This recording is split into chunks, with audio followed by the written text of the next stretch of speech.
Hello दोस्तों, अलग अलग कारपोरेट कंपनियों के साथ ट्रेनिंग करके स्टूडेंट्स को उनके करियर की सलाह देके और प्रॉब्लम सॉल्विंग सेमिनार अटेंड करके जो कुछ भी मैंने सीखा है आपके साथ आज वो अनुभव शेयर करूंगा। जुड़े रहिए वीडियो में हमारे साथ। Thank you. एक बार एक अंधा सड़क किनारे बैठा हुआ था और लोग उधर से जाते थे, उसके बोर्ड को पढ़ते थे। बोर्ड पे लिखा था, मैं अंधा हूँ, मेरी मदद करें। लोग 1 रुपये 2 रुपये दे देते थे और दिन भर में उसे 40-50 रुपये मिल जाया करते थे। एक दिन उधर से एक आदमी गुजर रहा था। उस आदमी ने देखा और अंधे से पूछा कि अगर इजाज़त हो तो मैं इस बोर्ड को बदल दूं, कुछ और लिख दूं। अंधा बोला, ठीक है, लिख दीजिए। उस आदमी ने बोर्ड पे जब फिर से कुछ लिखा तो अब की बार अंधे को इतने पैसे मिले जितना उसे पूरी ज़िंदगी में नहीं मिले थे। जानते हैं बोर्ड पे क्या लिखा गया था? बोर्ड पे लिखा गया था, आज का दिन कितना खूबसूरत है, पर अफसोस मैं इसे देख नहीं सकता। क्या फर्क हुआ दूसरे वाले में? फर्क ये हुआ कि अब की बार उसने लोगों के इमोशन को टच किया, यहाँ पे वार किया, और इसीलिए लोग उससे अट्रैक्ट हुए, उसको फील कर पाए और उसकी बातें मान पाए और उसकी मदद कर पाए। दुनिया में 2 टाइप के लोग होते हैं। एक रूम में जब एंटर करते हैं तो कहते हैं, हेलो एवरीवन, देखो मैं आ गया। एक दूसरे टाइप के होते हैं, जब वो रूम में एंटर करते हैं तो सारे लोग कहते हैं, जिसका हमें इंतजार था, फाइनली वो बंदा आ गया। आप समझिए कि आप लोगों को कन्विंस करना चाहते हैं या उनके दिल में उतरना चाहते हैं। अगर आप लोगों के दिल में उतरना चाहते हैं तो आपको दूसरे टाइप का पर्सन बनना होगा। कभी कभी ना बोलना भी अच्छा होता है। सामने वाले को पहले समझें, फील करें और फिर डिसाइड करें कि अगर बोलना ज़रूरी है तो बोलें या फिर एक्शन से ही काम चला लें। जैसे आपके पास आपका कोई साथी आए या कोई भी आदमी आए और बताए कि यार मैं बर्बाद हो गया, मेरी मम्मी की मृत्यु हो गई, यार मैं क्या करूं, मैं बहुत परेशान हूं। उस समय आपका कुछ बोलना उसके लिए बेहतर नहीं होगा। बेहतर तो होगा कि आप उठें और उठकर उसे गले लगा लें। वो गले लगाने का एहसास उसको दिल से खुशी देगा, प्रसन्नता देगा, और वो आपके साथ इमोशनली कनेक्ट हो जाएगा, क्योंकि वो समझेगा कि जो तकलीफ़ उसको है वो आप फील कर पा रहे हैं, वो आप समझ पा रहे हैं। और अगर आप शब्द बोलते हैं, यकीन करिए बोल करके आप उसे सिर्फ सांत्वना दे सकते हैं, उसके दिल में जगह नहीं बना सकते। इसलिए अगर बोलना इम्पोर्टेंट हो तभी बोलें, अन्यथा सुने और डिसाइड करें कि करना क्या है।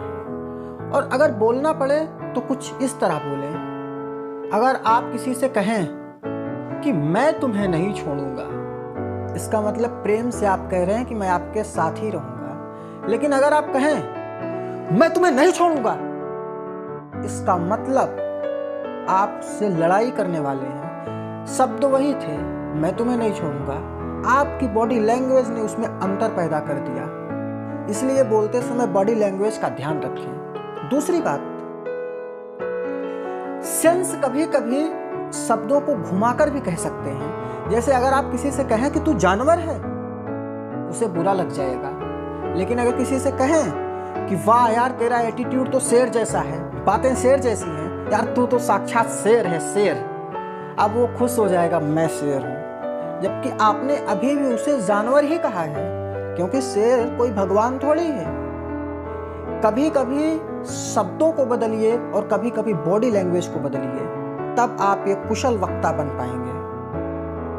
बात करते समय कुछ अपने स्पेशल शब्द रखिए और उनका उपयोग आप स्पेशल तरीके से करिए। जैसे आप लेटे हैं, आंख बंद हो, लेकिन टीवी चल रही हो और उसमें सुनाई दे, भाइयों एवं बहनों, आज रात 8 बजे के बाद। अब आपको बताने की जरूरत नहीं है कि कौन बोल रहा है, आपको पता है। क्यों? क्योंकि भाइयों एवं बहनों ये आपके माइंड में सेट है कि ऐसा कौन कहता है। ऐसे ही कुछ विशेष शब्द आप भी यूज कर सकते हैं जो हमारे पर्सनैलिटी क्लट यूज करते हैं। उससे क्या होगा, जब वो शब्द कभी आएंगे तो आपकी चर्चा जरूर की जाएगी कि वही बंदा इन बातों को बोलता है। बातों को सीधे ढंग से कहने से अच्छा होता है किसी एग्जाम्पल के तौर पर कहना। जैसे अगर आप कहें टीम इंडिया को उसके घर में हराना, बेहद कठिन है, या यूँ कह लें कि इम्पॉसिबल सा है। लोग इस बात को याद नहीं कर सकते।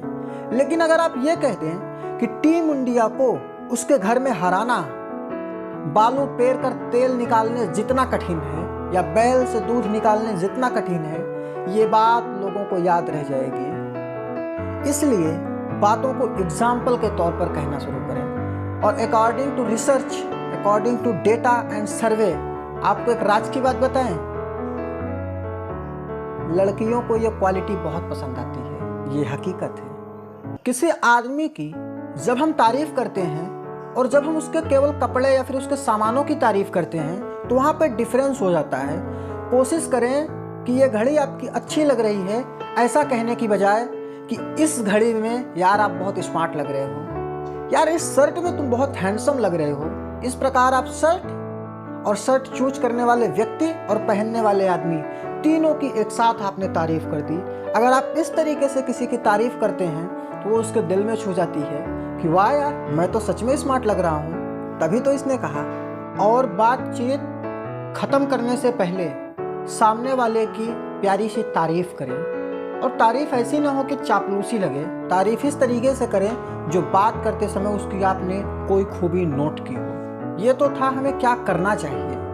अब हम बात करते हैं हमें क्या नहीं करना चाहिए। आप कोई भी वीडियो देखेंगे तो उसमें सबसे पहले यही बताया जाता है कि सामने वालों की आंखों में आंखें डालकर बात करें। जरा आप सोचिए, अगर आप ऐसा बोलें, मैं आपसे कहना चाहता हूं, जो मैंने आपको बताया था, आपको याद है वो बातें? जरा सोचिए। जब आप इस तरीके से किसी की आंखों में आंखें डालते हैं ना तो उसे घूरने सा लगता है। आंखों में आंखें डालें, लेकिन एक लिमिटेशंस तक। सिर्फ उसकी आंखों में ना देखते रहें, कभी उसके चेहरे पे भी नज़र लगाइए, इधर उधर भी हल्का बहुत देख सकते हैं। अगर आप लगातार किसी को देखते हैं तो लगता है वो तो आपको घूर रहा है या आप उसको घूर रहे हैं। अपने शब्दों को साफ साफ बोलना सीखें, उनका उच्चारण सही ढंग से करें। जैसे कुछ लोग नहीं को नहीं कहते हैं, चाहिए को चाहिए कहते हैं, पैसा को पैसा कहते हैं, काम को काम कहते हैं। नहीं, अपने शब्दों को सही ढंग से बोलना सीखें। अगर आप वीडियो देखेंगे how to improve our communication skills, तो सबसे पहले बताया जाएगा मुस्कुराइए। यकीन करिए दोस्त, मुस्कुराइए। सच है, लेकिन कब? जब जरूरत पड़े। अगर आप कोई सामने मिला, आप कहें हाँ भाई क्या हाल है, तो ये मुस्कुराहट नहीं लगेगी, ये बनावटी लगेगी। और नकली मुस्कुराहट की कोई कीमत नहीं होती। सामने वाला जज कर जाता है कि आप तो बड़े ही चालाक और शातिर हो, आपसे क्या बात करना। किसी से अगर आप मुस्कुराते हुए मिले रहे ना, आओ भाई बताओ क्या हाल है, तो इसका मतलब ये नहीं कि आप उसे देखकर खुश हो रहे हैं, इसका मतलब आप पहले से खुश थे, उसका कोई असर ही नहीं हुआ। लेकिन अगर आप किसी से मिले, उसको देखा, और भाई देखने के बाद जब आप अपने चेहरे पर मुस्कुराहट लाते हैं तो सामने वाले को लगता है कि मुझे देखकर इसे सच में खुशी हुई। इसलिए हमेशा मुस्कुराने से बचें। आप समझिए कि अगर कोई व्यक्ति आपको सीरियस बात बता रहा है और आप उसकी हर बात मुस्कुरा के जी राइट, आप सही कह रहे हैं, अगर आप हर बात मुस्कुरा के टाल दे रहे हैं, सामने वाले को चुभता है कि मैं इतनी सीरियस बात कर रहा हूं और ये मुस्कुराया जा रहा है।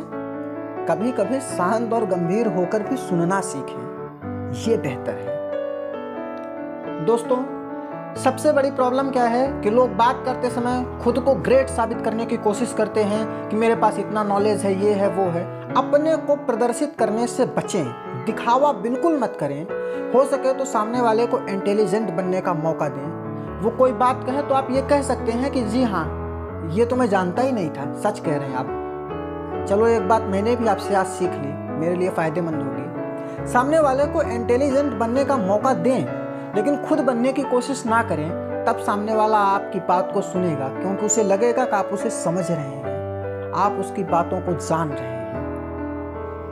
और अगर आप ऐसा व्यवहार करते हैं तो वो किस तरीके से होगा जानते हैं? जैसे अगर बात करें 2011 वर्ल्ड कप की, तो हर एक आदमी को याद है कि वो कहाँ बैठकर देख रहा था, कितने लोगों के साथ देख रहा था, किस टीवी में देख रहा था, रूम में वो किस जगह पे बैठा था, वो सब उसको याद है। क्यों?